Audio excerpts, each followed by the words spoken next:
ruang tamunya yang kau diami, sempat numpang di perutnya 9 bulan 10 hari. Tak pernah kau sebut. Angkat tangan yang tidak menumpang di rahim. Langsung dari planet Mars, langsung kemari. Enggak ada. Mr. Bean yang... Kita semua sehebat apapun pernah menumpang di perutnya. Oleh sebab itu makanya dosa yang paling mengerikan adalah kalau ada orang jual sabu-sabu, peminum khamar, di dunianya bahagia, happy, senang. Itu Ustaz, pengedar narkoba, hidupnya aman, adem, ayam, tentram. Di akhirat azabnya baru diberikan Allah Subhanahu wa taala. Ada orang yang pelakor senior, tapi hidupnya di dunia senang-senang saja. Di akhirat nanti azabnya ditunda. Namanya istidraj. Istidraj diambil dari kata daraja, tertunda. Azab yang tertunda. Sudah jadi judul sinetron. Azab yang tertunda. Tapi ada satu perbuatan dosa yang pasti di dunia dirasakan. Apa itu? Durhaka pada orang tua. Orang yang durhaka pada orang tua, di dunia dia tetap dapat, di akhirat dapat sekali lagi. Itu janji Rasulullah SAW. Lama hidup banyak dirasa, jauh berjalan banyak dilihat, lama jadi ustadz banyak yang curhat. Maka tidak satu dua itu saya lihat dalam kehidupan. Hebat, rezeki banyak melimpah ruah, tapi jauh dari kebahagiaan. Apa sebab? Janji Rasulullah SAW. Orang yang durhaka pada orang tua di dunia sudah dapat, di akhirat dapat lagi. Dapat. Di mana letak keadilan Allah? Kenapa di dunia sudah dapat, di akhirat dapat lagi? Yang di dunia itu baru DP-nya, di akhirat baru kau rasakan cash-nya. Oleh sebab itu jangan pernah melawan pada orang tua. Jangan pernah melawan. Apapun kata dia, jurus menghadapi orang tua ini tidak banyak, 3 saja. Kalau dia marah-marah, kalau dia cerewet, kalau dia ngamuk-ngamuk, pertama diam. Pulang kampung, marah dia. Saya bolak-balik kirim uang belanja, kenapa kamu IP-nya 2,0? Diam. Yang kedua, diam.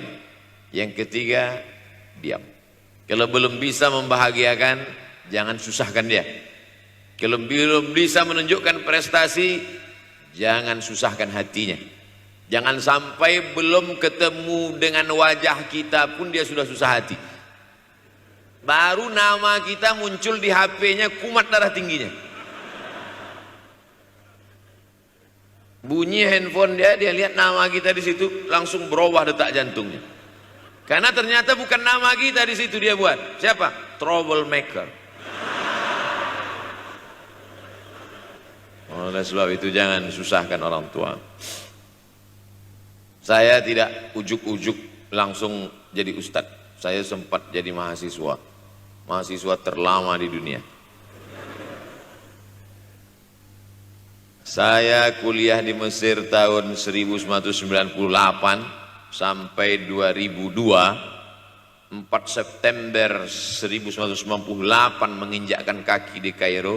November pulang tahun 2002. Tidak pernah sekalipun saya menyusahkan orang tua saya. Tak pernah saya minta uang pada mereka.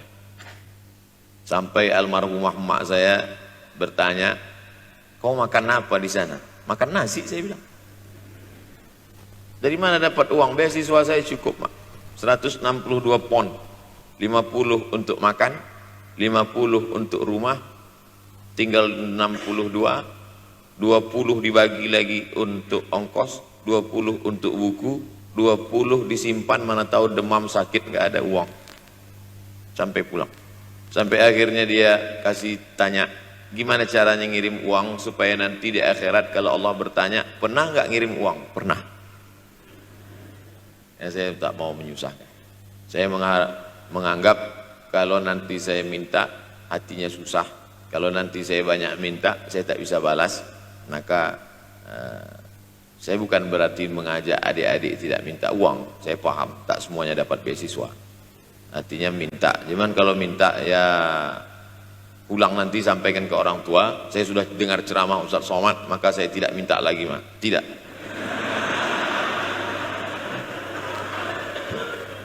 Tapi tolong dirapel setahun sekali aja. Kalau mau merasakan bagaimana sayang mereka, coba hilangkan sayangnya itu agak 1 bulan, 2 bulan, 3 bulan, itu baru terasa. Karena sifat manusia ini kalau sudah tidak ada baru terasa. Judul lagu Roma. Kalau dia masih ada di depan mata kita, masih dekat dengan kita, kita merasa dia biasa-biasa saja. Tapi kalau dia sudah tidak lagi ada, itu barulah. Oleh sebab itu coba kalau mau merasakan, kasih tahu dia, papa, mama, untuk biaya kuliah saya 1 semester ini tolong jangan kasih dulu. Saya mau jual koran dulu. Saya mau kerja di Dorsmir dulu. Saya mau kerja loper dulu. Saya mau susah-susah dulu. Nah, ketika saat kita tahu susahnya itu, tetes peluh keringat, air mata, nah disitulah baru kita tahu, oh ternyata perjuangan mereka ini luar biasa. Saya tidak bicara ceramah saja, tapi dalam kehidupan saya pribadi, dulu saya laksanakan, saya pernah buat, saya pernah kerjakan. Tapi tidak saya rencanakan itu, saya harus begini, tidak.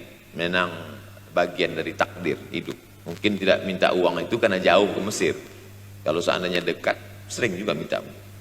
Nah, memang dikondisikan saya untuk terbang jauh ke Mesir, lalu kemudian setelah jauh itu tidak meminta, tapi kemudian setelah pulang berjumpa sempat bersama orang tua bulan Maret 2019 kemarin baru meninggal dunia ketika saya sedang ceramah di Madura, Pulau Madura, diundang oleh sahabat saya, kakak kelas di Mesir dulu, Dr.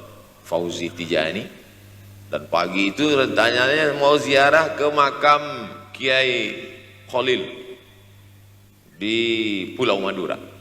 Begitu mau ziarah langsung dapat SMS segera pulang karena orang tua meninggal dunia. Akhirnya saya langsung ke airport Surabaya dan langsung pulang.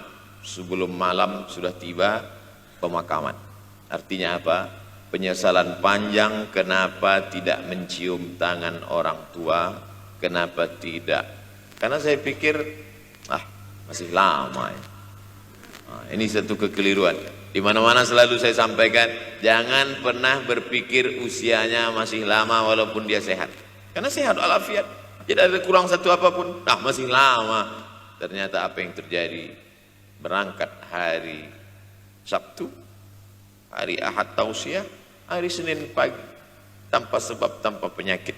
Oleh sebab itu kalau masih hidup orang tuamu di rumah, pulang. Tapi jangan ini jadikan alasan. Besok enggak masuk kelas, kemana? Pulang semua.